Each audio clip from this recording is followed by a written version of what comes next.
गदगद हो गया और जवाब दिया, नाथ इस चीज को मैं सहन नहीं कर पाऊंगी। आप ऐसा कीजिए कि चले जाओ। कहाँ? द्वारका के लिए। और द्वारका की बात जैसे ही सुनी है उसी समय सुदामा कहने लगे, चला तो जाऊं, लेकिन तुम एक ही रटा लगा करके बैठी हो, चले जाओ चले जाओ। तो मैं जाऊंगा तो जरूर, लेकिन कुछ कहना है। जवाब दिया, कुछ नहीं, बस आप मेरे मोहन से जाकर के मेरी नमस्ते कह देना और कह देना कि तुमको तुम्हारी भाभी ने बहुत याद किया है। ऐसा जब कहा तो उसी समय मन में विचार किया है। सुदामा वहां से चले हैं और सुशीला आंखों में आंसू भर के कहने लगी, महाराज तुम जा तो रहे हो, लेकिन एक बात याद रखना,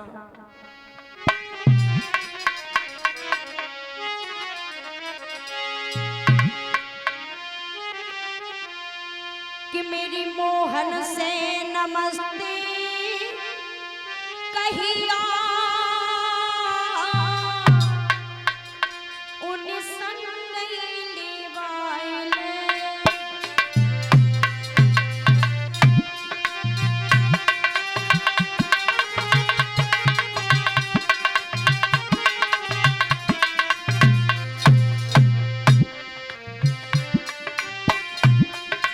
जवाब दिया, स्वामी तुम चले जाओ और जाकर के मेरी कन्हैया से नमस्ते कह देना और कह देना तुम्हारी सुशीला तुमको बहुत याद करती है। घर में जो बच्चे हैं वो भी तुम्हारे ही सहारे जिंदगी काट रहे हैं। ऐसा भाव लेकर के सुदामा चले हैं। कई मार्ग भूली मती जइया, उन्हीं संग नहीं लेवाइले।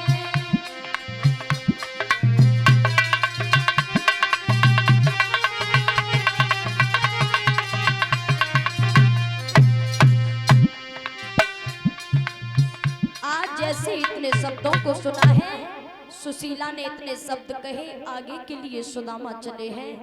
चलते चलते गोमती नदी के किनारे पर पहुंच गए।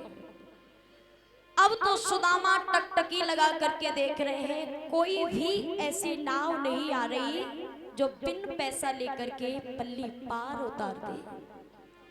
अब सुदामा सोचने लगे, कोई भी ऐसा नहीं दिखाई दे रहा है जो मेरी यहाँ पर मदद कर दे, कुछ सहायक बन जाए। लेकिन भाई बंधुओं, माता बहनों, जब कन्हैया ने देखा है कि मेरा परम मित्र गोमती नदी के किनारे पर आ गया है, तो मल्हार का वेश बनाया और नाव को लिया। नाव लेकर के आज कन्हैया आ गए हैं और आवाज लगाने लगे, भैया कोई पल्ली पार को जवैया हो तो बैठ जाओ, इस नाव के बाद अब कोई नाव आने वाली नहीं है। जैसे इतने शब्दों को सुना, जिनकी पैसों से जेब भर रही है फुलाफुल, वो तो कूद कूद करके आज बैठ जाते हैं। अब सुदामा खड़े रह गए, इनके पास कुछ नहीं है। मन में विचार किया है तो उसी समय सुदामा के पास जब कुछ दिखाई नहीं दिया तो भगवान कन्हैया कहने लगे, चिंता मत करो भैया, मैं ही लेकर के तुमको जाऊंगा। मल्हार का भेष है। सुदामा पार पे खड़े हैं, कन्हैया नाव लेकर के आ गए हैं। अब कन्हैया कहने लगे, बाबा आप ये बताओ कि सभी यात्री इस नाव में एक एक करके बैठ गए, आप क्यों नहीं बैठ रहे हो? जवाब दिया है, मेरे पास कुछ इतना नहीं है जो कि मैं तुम्हें उतराई में दे दूं और पल्ली पार हो जाऊं। तब जवाब दिया, कुछ तो होगा। कुछ नहीं है। अरे कुछ तो होगा। कुछ नहीं है। कुछ नहीं, भगवान का दिया हुआ। जवाब दिया, कुछ नहीं है। भगवान ने जो दिया है आप उसको लोगे नहीं। क्यों? क्योंकि ऐसी चीज ही मेरे पास है जिसको कोई लेता नहीं है। जवाब दिया, क्या है तेरे पास? उसी समय सुदामा कहने लगे, मेरे पास गरीबी है और जब गरीबी के सिवा कुछ नहीं है। कि आप लोगे? जवाब दिया हाँ बिल्कुल। उसी समय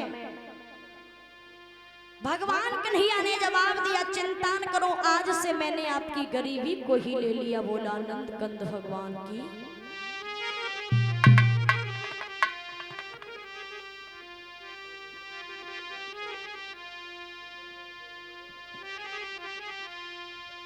और बड़े भाव के साथ में सभी 2 लाइन का कीर्तन बोलेंगे उसके बाद। और भैया जी आए हुए हैं, हमारे यहाँ सबका स्वागत सम्मान है, हृदय से हम सम्मान कर रहे हैं।